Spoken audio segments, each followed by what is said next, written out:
Hello everybody, I'm Melissa and welcome back to Book Bar and welcome to my favorite video of the month to post, to film, to do all the things of. It is my December stats and faves. In the month of December, I read a total of 35 books. I read 19 in the first half of the month and 16 in the second half of the month. It was a great time. I read a lot of novellas. I read a total of 8,966 pages, which is actually one of my lower months, even though it was a higher book count. But I read, like I said, I read a lot of novellas. I read 33 romances, 1 nonfiction, and 1 fantasy. Kind of romancy-ish. I don't know how to describe it. I talk about it in my mid-month wrap-up. It's Scales and Sensibility. It was a good time, but yeah. And then the breakdown of genre of romance are, I read 2 fantasy romances, 1 historical romance, 1 mafia romance, and 29 contemporary romances. I had 13 5 stars, 4 4.5 stars, 4 4 stars, 4 3.5 stars, 3 3 stars, 1 2.5 star, 1 2 star, and 5 that I did not rate. I didn't have a top day, and I know my lowest day was December 25th because I read no pages that day. When I went home to California, I did not write down how many pages I was reading a day. Yeah, I just didn't. So I don't have a top day and a lowest day. But yeah, I feel like I'd usually have more to say. I feel like I'm skipping things, but that's okay. We're just not going to go into my top 5. This will be a quick video. It's great. Coming in, I have 2 honorable mentions. The first honorable mention is Kingdom of Ash by Sarah J. Maas. I don't know what to say about this. It is the final book in the, why can't I think, Throne of Glass series. It was fantastic. Aelin is, yes, I just love that book so much. That series is fantastic. I loved it. And then the other honorable mention is Christmas with the Wrights. This was just a fun novella by Christina C. Jones. This was just a fun novella following the Wright family and their love interests. And it was just a good time after, it was a fun novella that I read that it was basically just extended epilogues around Christmas time. So it was fun. It was a great time. Coming in at number 5, I have Floored by Karla Sorensen. I can't speak. This is the 3rd book in the Ward Sisters series. This follows Leah Ward and Jude. Leah goes to London to study abroad, and England. I don't know if she's necessarily in London. She goes to England to study, or she's in Oxford to study abroad under her idol, and she's at a bar one night and she's talking trash on football, which is soccer, and saying how it's not as good as American football, which obviously she is American football royalty with her brother being Logan Ward. And there she meets a man by the name of Jude who disagrees with her wholeheartedly because just so happens that he's a famous soccer player. And their one night of passion turns into a baby, and that's not really spoiling anything. I think it's in the synopsis.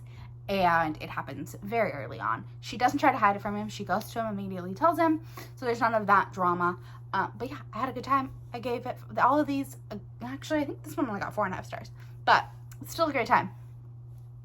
Then, coming in at number 4 is Set the Record Straight by Bonham-Young. This is a fun sapphic novella following 2 best friends who kind of have to fake date for some things.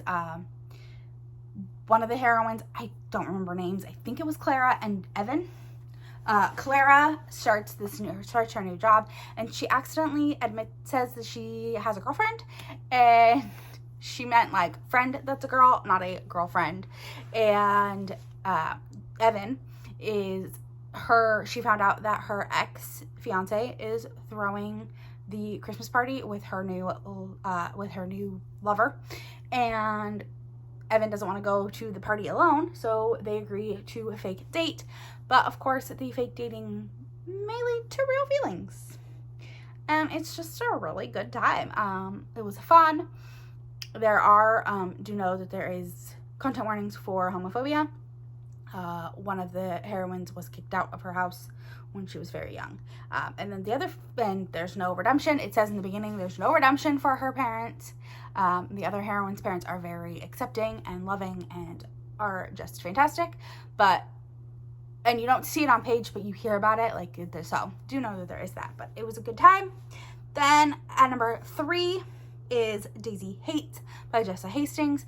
This is the second book in the Magnolia Parks universe. I love this one even more than Magnolia, and I loved Daisy's very analytical, and she has like footnotes in her book, in her story, and it's just fun, like where you see like her inner monologues. So like Magnolia is very much like she got over the top with the fashion, and like the name dropping got a little crazy.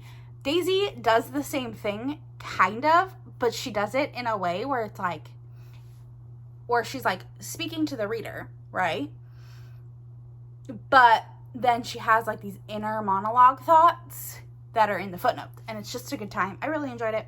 I cried, I laughed. I don't know who I want her to be with. Yeah, it's a great time. Then coming in at number 2, 'Tis the Season for Revenge. I adore this book so much. I had to go and buy myself a physical copy because I need to read this book every single Christmas. This book is like so good. Basically, Abby is dumped by her horrible boyfriend, a la very much Legally Blonde style. She is wearing a bunny costume and everything. And her lawyer boyfriend says that she's not serious enough. So he dumps her before the Halloween party, where she thinks that she's finally getting to go with him. She's thinking that by Christmas they're going to get engaged. Things are going to be fantastic. But he dumps her because she's not serious enough. And she says, well, F this guy. And she does all sorts of stuff to get back at him because she was basically his secretary. He did not respect her. She was basically his secretary. So she did all these things for him. She ordered his coffee. She ordered his lunches. She took his, like, she had his stuff tailored. She, like, knew the special dry clean, like, everything. And she basically didn't do any of that. So his life kind of started to fall apart. And then she also got really drunk with her best friends and was on a Tinder type app and matched with his boss and was like, I'm gonna sleep with his boss. So she goes on this date with his boss, and his boss, Damien, is just, he is a man, and he makes sure that she knows it. And it is just, it is so good. So good. Fantastic. Like I said, I need to reread this every year. I like already want to reread it, and it's January. But you know, that is the way of the things. That is the way it is. Then the number 1 favorite book of this month was Anastasia by Sophie Lark. I do own a copy, but I bought 2. I gave one to my best friend for Christmas, and then my other one was supposed to arrive, and I think it's in my office, and my office has been closed because of the holiday and everything. So yeah, Anastasia by Sophie Lark. I did a whole dedicated reading vlog to it. I absolutely adored this. I know a lot of people didn't really love it. I loved it. It is fantastic. 5 stars. Do know that it is a very slow burn and slow moving. It's kind of like bridges the gap between YA and adult. She is young for a good portion of it, but you know, it does have very much Sophie Lark. There is sex scenes in it, but it is once she is older and past 18, but she does spend a good majority of the book at like under the age of 18. But yeah, it's just a great story. I had a great time. I adored it so much. And yeah, so those are my stats and faves for the month. I'm really excited. For 2023, I am using a spreadsheet that Cassidy at Covers with Cassidy created. If I can find the video, I'll link it. And yeah, she has a spreadsheet that she created, and I've kind of adjusted it for my own, like, it works very well, like even for romance readers. And yeah, I'm excited to have like more stats that I can put out there, because there's things that I never thought about, like tracking, that she has on hers. So yeah, if you made it to the end of this video, leave me the little like stat bar graph emoji or whatever, some sort of statistic emoji. And yeah, don't forget to like, comment, subscribe, all the fun stuff. It really helps me out, and I'll talk to you on the next one.